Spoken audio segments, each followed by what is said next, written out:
അമ്മ ഞാൻ ഡിപ്രഷനിക്ക് പോവാണമ്മ. പോണൊക്കെ കൊള്ളാം. വെളുക്കെത്തിക്കുമ്പോ വീട്ടിലേക്ക് എത്തണം. പിന്നെ ഞാൻ പൈസ തരില്ല, സ്വന്തമായിട്ട് പൈസ ഉണ്ടെങ്കിൽ പോയിക്കോ. അതിനൊക്കെ പറ്റുമെങ്കിൽ പോയാൽ മതി. അമ്മ ഇതല്ല അമ്മ ഇത് ഏതല്ല എനിക്ക് ഒരു ദിവസം ഒന്നും പോകാൻ പറ്റുണ്ടാവില്ലല്ലേ? എനിക്ക് ഒരാഴ്ചയോടെ പോയിട്ട് നിൽക്കണായിരിക്കും അല്ലേ? കഴിഞ്ഞ ആഴ്ച ഈ ബസ്സിനും കൂടി വഴി ഊട്ടിക്ക് പോയത് ഒരു ദിവസമൊക്കെ പോയിട്ട് നിൽക്കണം. വല്ല സ്ഥലത്തേക്ക് പോയിട്ട് വന്നാൽ മതി. ഞാൻ കേൾക്കണ്ട. അല്ല കഴിഞ്ഞ ആഴ്ച അങ്ങോട്ട് വിട്ടു എന്ന് പറഞ്ഞിട്ട് എനിക്ക് ശരി ഇതെല്ലാം സ്വയം തന്നിട്ടില്ല അച്ഛക്ക്. എനിക്ക് ഞാനിവിടെ അടുക്കള പുറത്ത് ഉണ്ടാക്കണത് കറിവേപ്പിലും പച്ചമുളകുമാരാണ്, അല്ലാണ്ട് പൈസേനെ മരമല്ല. കല്യാണം കഴിഞ്ഞിട്ട് ഈ ഭർത്താവിനെ പെങ്ങടച്ച പോയിക്കോ, അല്ലാണ്ട് ഈ വീട്ടിൽ നിങ്ങൾ തെണ്ടി തിരിയാൻ പറ്റുന്ന ഈ വിചാരിക്കേണ്ട. ഓരോരോ സ്ഥലങ്ങൾ ഇങ്ങനെ ഓരോ ദിവസം കണ്ടെത്തി വരുന്നിട്ട് ഇങ്ങനെ അവിടെ പോകണം എന്നിട്ട് ഇങ്ങനെ വീട്ടിൽ കിടന്ന് പ്രശ്നം ഉണ്ടാകും. ഞാനൊക്കെ ഉണ്ടല്ലോ വീട്ടിൽ നിന്ന് കുളത്തുനിന്ന് അമ്പലം, അവിടുന്ന് പിന്നെ വീട്. കല്യാണം കഴിഞ്ഞപ്പോൾ ഇന്റെ വീട്ടിൽ നിന്ന് എന്റെ അച്ഛന്റെ വീട്ടിക്കുന്നു. അതായിരുന്നു ഇന്ത്യക്ക് ടൂർ. അല്ലാണ്ട് ഞാനൊക്കെ എങ്ങനെ രണ്ടാം വീട്ടിൽ അതിന്റെയൊക്കെ പോലെ പൈസ ചെലവുള്ള തെണ്ടിത്തിരിലാണ് എന്റെ തെണ്ടിത്തിരില്ല. ഞാനൊക്കെ പാടത്തേക്കൊക്കെ വെറുതെ പോകുമായിരുന്നു, അല്ലാണ്ട് ഞാൻ പൈസ ചെലവാക്കിയിട്ടൊന്നും എവിടെയും തണ്ടാൻ പോയിട്ടില്ല. ഇപ്പൊ പുതിയ സ്ഥലത്തിന്റെ പേരും കൂടി എനിക്ക് പറയാൻ പറ്റില്ല. ഏതൊരു ഗുതാമത്തെ സ്ഥലം കണ്ടു പിടിച്ച് വന്നിട്ടൊക്കെ മനുഷ്യന്മാരുണ്ടോ ദൈവത്തിന് അറിയാം. അമ്മ എനിക്ക് മാനസികമായിട്ട് ബുദ്ധിമുട്ടാണ്.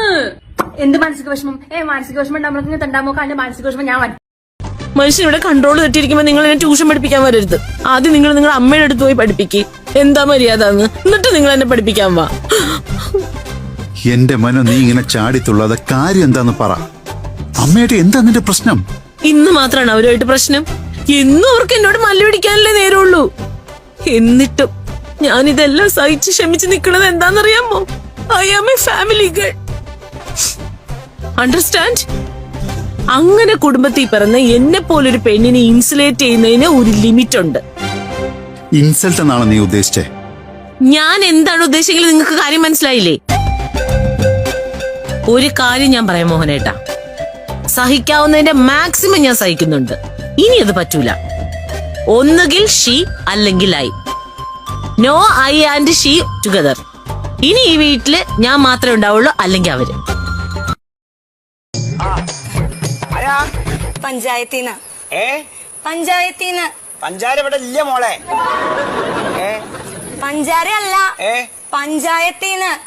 വാർഡ് മെമ്പർ സത്യശീലം പറഞ്ഞിട്ട് വന്നതാ കൊതുകിന്റെ കാര്യം പറയാൻ. പെൻഷനോ? പെൻഷൻ കിട്ടിയിട്ടില്ല. പെൻഷൻ ഇപ്പൊ കൊറേ ആയി കിട്ടിയിട്ട്. ശരിയായിണ്ടോ? ആന ചിഹ്നം വിളിച്ച കേക്കാത്ത ആളോടാ കൊതുകിന്റെ കാര്യം പറയുന്നത്.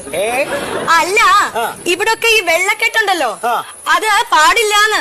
വെള്ളം കെട്ടിക്കിടന്ന മുട്ട കൊതുക് മുട്ടയിടും. മുട്ടയോ? ആ, കൊതുക് മുട്ടയിടും. പെൻഷൻ മുട്ടയായിട്ടാ കിട്ടാനോ? മുട്ടയായിട്ട് വേണ്ട, എനിക്ക് പൈസ ആയിട്ട് തന്നെ കിട്ടണം. ശരിയാവോ? ആകും. അതെ, പിന്നെ അല്ലെങ്കിൽ വേണ്ട. ഒന്നുമില്ല. ഇതിലെ ഒരു ഒപ്പിട്ട് തരുമോ?